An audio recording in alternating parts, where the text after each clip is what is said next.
नमस्ते। आज हम आपको हमारे इस इंग्लिश ग्रामर में आज हम आपको आर्टिकल करवाने जा रहे हैं। आर्टिकल को हिंदी में हम उपपद कहते हैं। ये आर्टिकल अंग्रेजी में 3 प्रकार के होते हैं, ए, एन और दी। आज के वीडियो में हम आपको केवल ए और एन के बारे में समझाएंगे। ए और एन के बारे में समझने से पहले हमें स्वर और व्यंजन समझना जरूरी होते हैं। हमारे हिंदी और अंग्रेजी के अक्षरों में ये जो अ, आ, ई, ए, ओ आदि ये होते हैं, इनको हम स्वर कहते हैं। और ए, ई, आई, ओ, यू अंग्रेजी में इन्हीं को हम वॉल्स कहते हैं। तो जिन एक वचन की संज्ञाओं के पहले शब्द यदि स्वर से शुरू होते हैं तो हम एन लगाते हैं उनके पहले, और जिन एक वचन की संज्ञाओं के पहले शब्द व्यंजन से शुरू होते हैं, व्यंजन माने काखा गा, चाचा जा, ताथा दा वगैरह, ये सब व्यंजन कहलाते हैं। तो जो व्यंजन से शुरू होते हैं उनके आगे हम ए लगाते हैं। अब अंग्रेजी में जो ये स्वर होते हैं ए, ई, आई, ओ, यू, इनका जो उच्चारण होता है, इनका उच्चारण कभी कभी स्वर में भी होता है। जैसे में यू है, इसका उच्चारण कभी कभी स्वर में भी होता है और कभी कभी व्यंजन में भी होता है हिंदी में। तो हमें ध्यान में ये रखना है कि हमें हिंदी का स्वर ध्यान रखना है। यदि स्वर यदि हिंदी का आता है तो एन लगाना है, और यदि स्वर हिंदी का नहीं आता है, व्यंजन आता है, तो हमें ए लगाना है। अब आप ये शब्द देख रहे हो, ये शब्द हम आपको एक बारी बारी से समझाएंगे। ये होता है एक्स। एक्स माने होता है कुल्हाड़ी। तो इसकी शुरुआत ए से होती है। ए हिंदी का स्वर है, तो इसके आगे एन लगेगा। ए है एलिफेंट। एलिफेंट माने होता है हाथी। इसकी शुरुआत भी ए से होती है, तो इस शब्द के आगे एन लगेगा। ए है एप्पल। इसकी शुरुआत भी ए से होती है, तो इसके आगे भी एन लगेगा। ए है इंक पार्ट।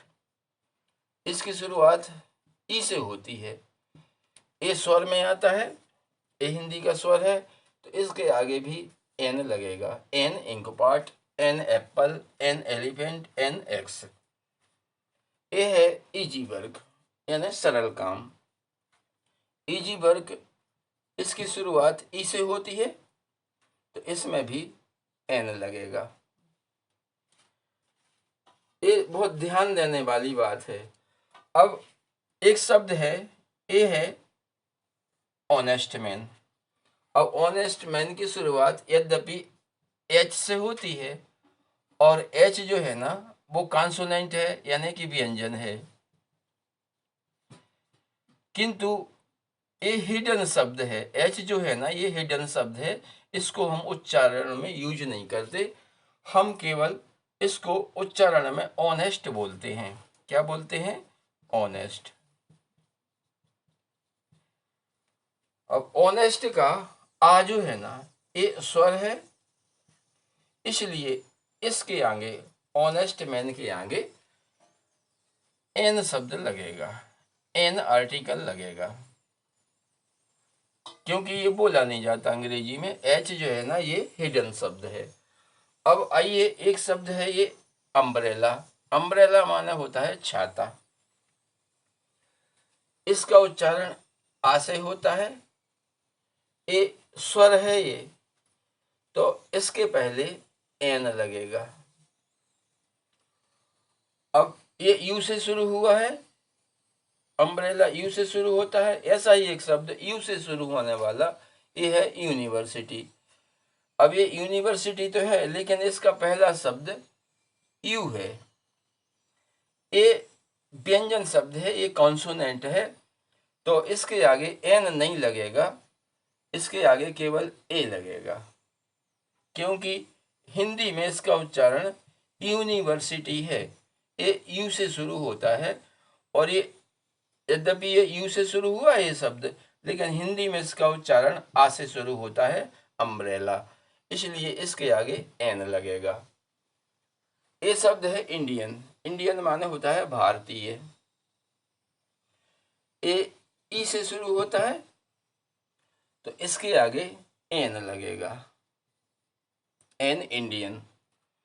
अब आइए, ए है HOUR, अवर, अवर माने होता है घंटा, 1 आवर, 2 आवर्स, 3 आवर्स आदि, लेकिन केवल जब आवर्स होता है तो इसका मतलब है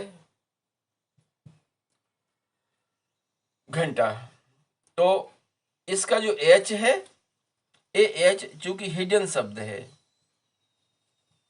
ये हिडन शब्द है एच, इसको हम बोलते नहीं हैं, इसको हम बोलते हैं कैसा, आवर बोलते हैं या अवर बोलते हैं।